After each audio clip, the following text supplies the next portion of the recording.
तो यहाँ पर हमने देखा कि हमारे पास जो है ये एक सिंगल फॉर्म एप्लीकेशन हमने बनाई है, स्टूडेंट मार्क्स शीट प्रोग्राम है हमारा, जिसमें हम स्टूडेंट का डेटा इनपुट करते हैं और उसके बाद वो इसका हमें टोटल परसेंटेज और ग्रेड दिखा रहा है।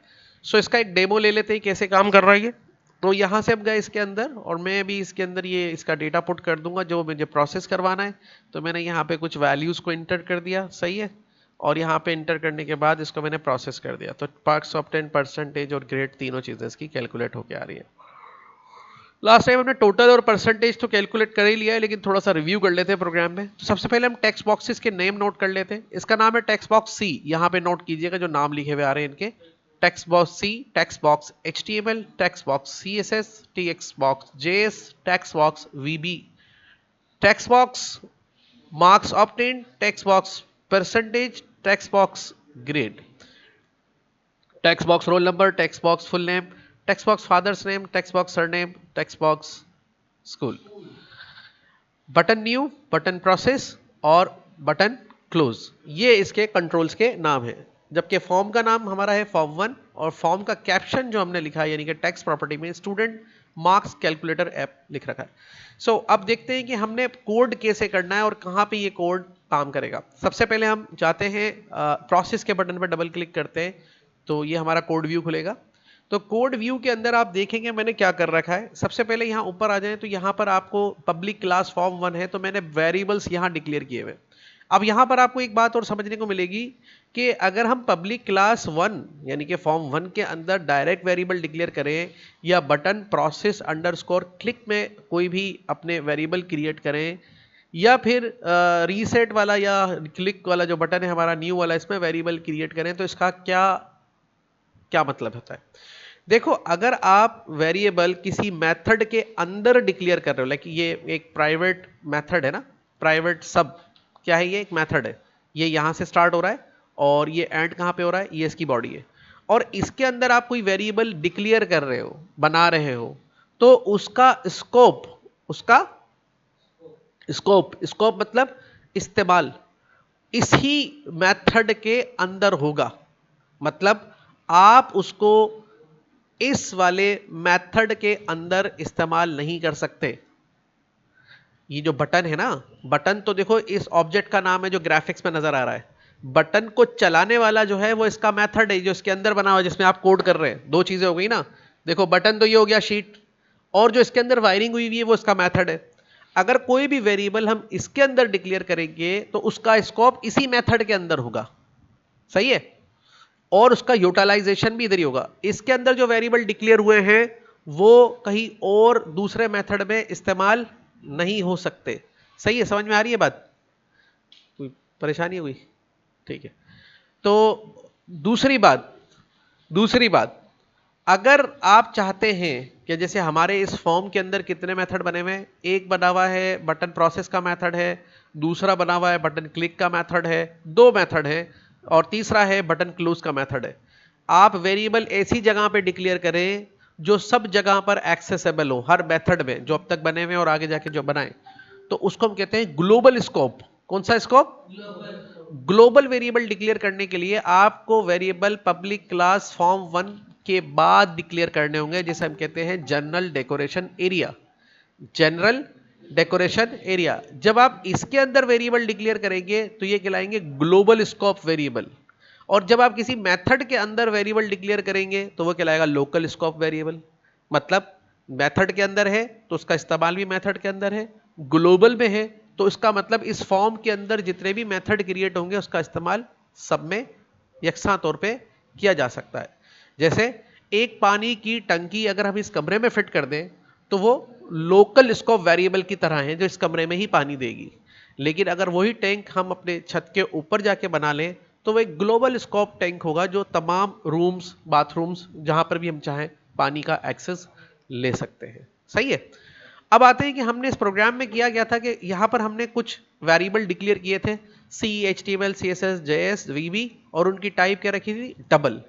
अगर हम उनकी टाइप इंटीजर रखते तो होल नंबर स्टोर कर सकता था। डबल रखने का मकसद यहां पे ये है कि होल नंबर भी स्टोर कर ले, पॉइंट वाली वैल्यू भी स्टोर कर ले।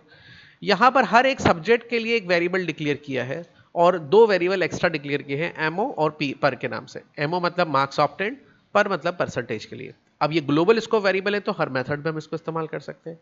इसी तरह बटन अंडरस्कोर प्रोसेस के अंदर क्लिक जब हो तो हमने क्या किया है, तमाम टेक्स्ट बॉक्सेस से, मतलब इन 2 3 4 5 टेक्स्ट बॉक्सेस से डेटा हमने पास किया है अपने ग्लोबल वेरिएबल को। ठीक है, कैसे किया है? अगर मैं डायरेक्टली पास करता text box dot text properties है तो वो एज अ टेक्स्ट कंसीडर किया जाता, यानी कि स्ट्रिंग। स्ट्रिंग पे कैलकुलेशन करना जरा मुश्किल होता है, तो हमने उसको पहले कन्वर्ट कर दिया। कन्वर्ट करने के लिए हमने लिखा CDBL। अच्छा, आपको कोड में वैल्यू भी लिख के भेजा होगा, तो वैल्यू से भी हो जाता है। विजुअल बेसिक के डिफरेंट वर्जन्स आते रहे तो उसके अंदर चेंजेस आती रही हैं। CDBL क्या करेगा, इस टेक्स्ट बॉक्स की वैल्यू को कन्वर्ट कर देगा डबल टाइप में। मतलब जो भी आप टेक्स्ट बॉक्स में डालेंगे वो कन्वर्ट होगा किसके अंदर, डबल में, और असाइन हो जाएगा C के अंदर। अब C तो पहले ही एक डबल वेरिएबल है तो इसलिए इसमें टाइप कास्टिंग का इशू नहीं आएगा। तो यहां पर देखते हैं C double text box HTML का यहां पे ट्रांसफर हो जाएगी वैल्यू, ये वैल्यू यहां ट्रांसफर हो जाएगी, वैल्यू यहां ट्रांसफर हो जाएगी, वैल्यू यहां ट्रांसफर हो जाएगी।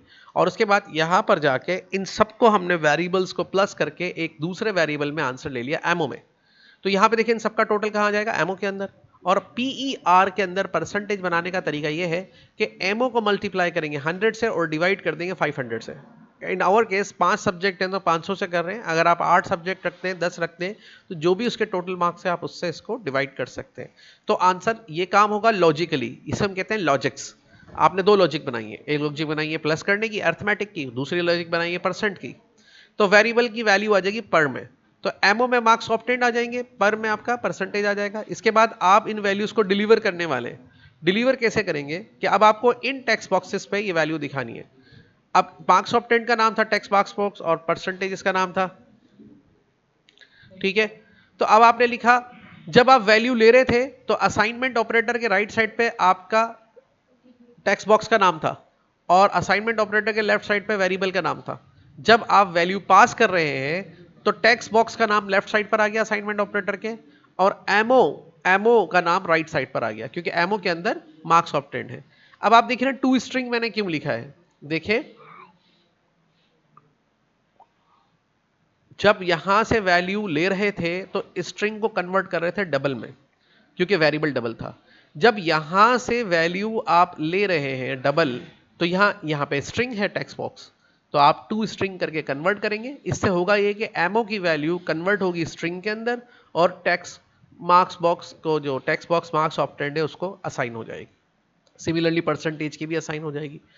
ठीक है, इस तरह से आगे जाके हमने ये देखा था कि भाई न्यू कर रहे थे तो ये डिसेबल हो रहा था और ये इनेबल हो रहा था, और जब इस पर क्लिक कर रहे थे तो ये डिसेबल हो रहा था और ये इनेबल हो रहा था। तो इसका कोड भी यहाँ लिख रखा है कि जैसे ही क्लिक हो तो प्रोसेस वाला बटन जो है वो डिसेबल हो जाए और न्यू वाला बटन इनेबल हो जाए। इसका उल्टा कोड मैंने न्यू में रखा हुआ है। अब आते हैं परसेंटेज वाले पे। परसेंटेज कैसे कैलकुलेट करेंगे? परसेंटेज के लिए आपको एक ग्रेडिंग सिस्टम बनाना होगा। वो आप अपनी मर्जी से बनाएंगे, जो भी बनाएंगे कि भाई 90 पे 95 पे क्या ग्रेड देना है, 90 पे क्या देना है, 85 पे क्या देना है, 80 पे क्या देना है, वो आप अपनी मर्जी से बनाएं। मैंने 10-10 के गैप से बनाया है, आप इससे भी बेहतर बना सकते हैं। हो सकता है असाइनमेंट में मैं आपको थोड़ा इसका डिफरेंट दे दूं तो आप अपने हिसाब से मैनेज करेंगे। तो जैसे विजुअल बेसिक में आपको कंडीशन लगाना बड़ा आसान होता है, आप डायरेक्टली इफ के साथ भी कोड कर सकते हैं। लाइक मैं कह रहा हूं if PER what is PR, the variable है जिसमें परसेंटेज आपका स्टोर्ड है कि value greater than equal to, तो यहां पर आपने ये ग्रेटर देन इक्वल टू को इस्तेमाल किया 90 एंड। अब वीबी में एंड ऑपरेटर AND ही लिखा जाता है, यानी कि डबल चेक होगी, डबल कंडीशन चेक हो रहा है। चेक करो अगर पीआर की वैल्यू 90 या 90 से ऊपर है और अगर पीआर की वैल्यू 100 या 100 से कम है। इस सूरत में अगर ये दोनों टिकट फ्लैग करते हैं, मतलब ये दोनों वैल्यू में अगर आपका कोड एडजस्ट हो जाता है, तो टेक्स्ट बॉक्स डॉट टेक्स्ट की जो वैल्यू है वो बदल के क्या कर दो। ठीक है, साथ साथ इसमें मैंने आपको ये भी सिखाने की कोशिश की है कि उसका कलर भी चेंज कर दिया। मिसाल के तौर पे भी हम कलर कैसे चेंज करते हैं, किसी भी टेक्स्ट बॉक्स का क्लिक करते हैं और यहां से कौन सी प्रॉपर्टी को यूज करते हैं, बैक कलर प्रॉपर्टी, और यहां से कलर लेते हैं। बट उसको कोड के जरिए कैसे करेंगे? कोड के जरिए बहुत सिंपल है, पहले उसका नाम लिखें, डॉट उसकी प्रॉपर्टी ले लें। ऑलवेज कीप इन माइंड जब भी आप किसी ऑब्जेक्ट का नाम रखेंगे तो उसका जो प्रॉपर्टी है वो डॉट के साथ यूज कर सकते हैं। फिर बैक कलर प्रॉपर्टी ली, असाइनमेंट ऑपरेटर लगाएंगे। अब वैल्यू पास करने का तरीका यह है कलर डॉट। जैसे ही कलर डॉट लिखेंगे तो जितने कलर्स मौजूद हैं वो सारे दिखाएगा, उसमें से पिक कर लें तो वो कलर इस पे असाइन हो जाएगा। इस तरह से आप किसी भी ऑब्जेक्ट का बैक कलर चेंज कर सकते हैं फॉर्म कंट्रोल का, टेक्स्ट बॉक्स हो, लेबल हो, आगे चेक बॉक्सेस बनाएंगे तो ये एक तरीका है। उसके बाद यहां पे देखिए ये इसका आ गया A1। अच्छा, अब एक कंडीशन चेक करके इफ का स्टार्ट ये है और इफ का एंड इफ ये है, मतलब जैसे सी में और जावा में हम ब्रैकेट्स लगाते हैं, इसमें ब्रैकेट नहीं है, बस इसमें यही होता है इफ और एंड इफ। लेकिन अगर बीच में एक से ज्यादा कंडीशंस चेक करनी है तो आप इफ और एंड इफ के दरमियान एल्स इफ का इस्तेमाल कर सकते हैं to check more than one conditions.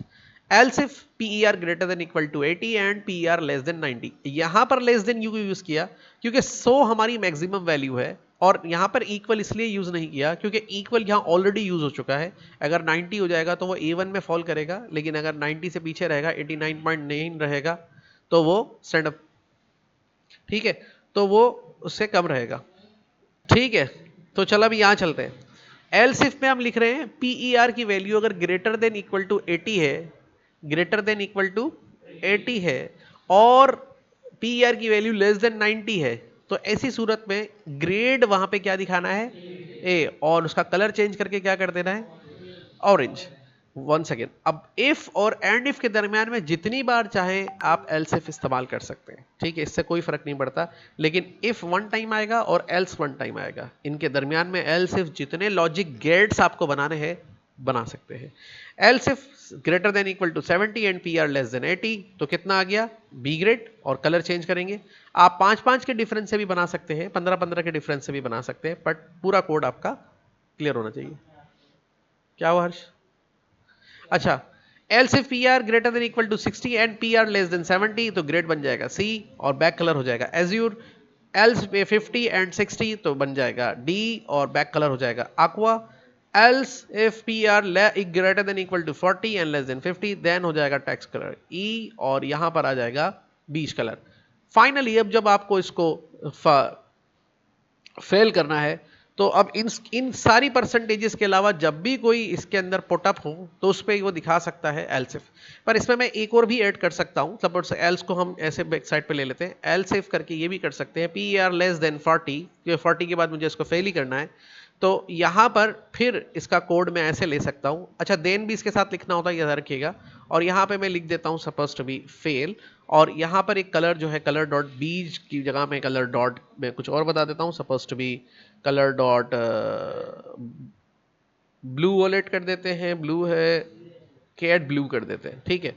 तो ये कलर मैंने इसको बता दिया। एल्स में रादर इसके कि मैं यहाँ पे लिखूं, यहाँ पे मैं शो कर देता हूं एरर, ठीक है, तो ये यहाँ पर आ गया। सेव करते हैं इसको कोड को, तो अब आपका कोड सोफिस्टिकेटेड है और वो इन्हीं चीज़ों के ऊपर जैसे हमने शुरू में चलाया था वो उसके ऊपर टोटल परसेंटेज और ग्रेड भी कैलकुलेट करके देगा। सो देखिए, अब आपने अपने प्रोग्राम में खाली डिज़ाइन करना नहीं सीखा, बल्कि उसमें वेरिएबल की डिक्लेरेशन के साथ साथ उनके अंदर वैल्यू कैसे असाइन करनी है, उनके ऊपर अर्थमेटिक असाइनमेंट्स कैसे करनी है, ऑपरेशंस कैसे करने हैं, और साथ में वैल्यूज़ को दोबारा से रीपे कैसे करना है, दोबारा से उसको कैसे दोबारा डिस्प्ले कराना है, साथ साथ कंट्रोल्स को इनेबल डिसेबल कैसे करना है ताकि एप्लीकेशन का इंटरफेस कंट्रोल में रहे, और फिर लॉजिक गेट्स कैसे बनाने हैं कि हर दफा एक आंसर ना दिखाए, answer depends on logic conditions, उसके हिसाब से दिखाता रहे। तो ये आपकी एक एप्लीकेशन का मॉडल बन गया। अच्छा, एक और चीज मैं जरा आपको तो इसके जो लास्ट गेट में मैंने जो भी यूज नहीं किया, लेकिन मैंने जो आपको कोड सेंड किया था उसमें ट्राई और कैच और एंड ट्राई का ब्लॉक जो बनाते हैं, मतलब ये क्यों बनाते हैं, सही है, मैंने इसमें एक्सप्लेन भी किया था। अगर आप देखें, अगर स्टूडेंट कोई मार्क्स फील्ड खाली छोड़ दे या उसमें लेटर्स लिख दे नंबर्स की जगह पर, तो प्रोग्राम क्रैश हो, क्या हो जाएगा, हो सकता है। इसे रोकने के लिए हम ट्राई कैच यूज करते हैं, ठीक है। ट्राई कैच एक सेफ्टी साइड है। मिसाल के तौर पे अगर कोई डेटा अकॉर्डिंग टू एप्लीकेशन आपने नहीं डाला, जैसे अभी हमारी एप्लीकेशन चल रही है, तो वो क्रैश कर जाएगी। चेक कर लेते हैं, ये हमने एप्लीकेशन को रन किया और ये हमने एप्लीकेशन हमारी चल पड़ी। अब एस पर रूल, इसके अंदर जो डेटा डालना है,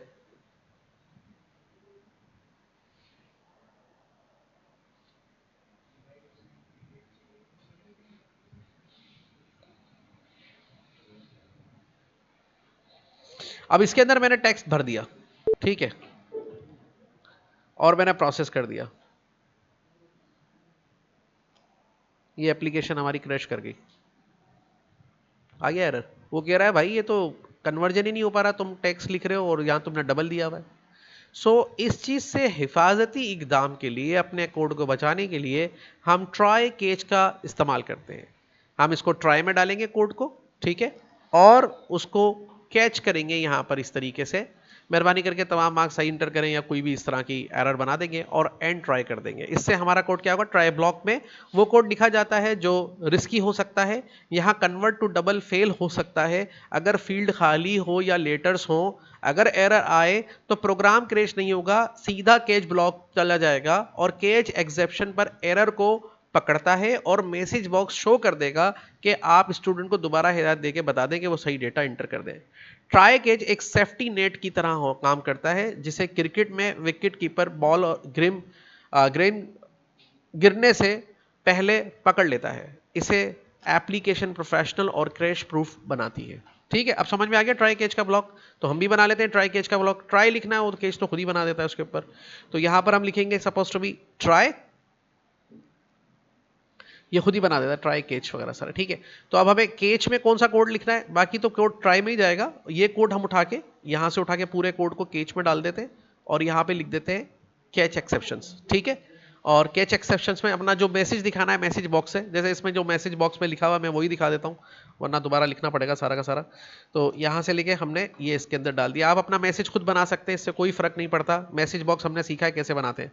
ठीक है, तो ये हमारे पास आ गया। अब हम अपने कोड को रन करते हैं।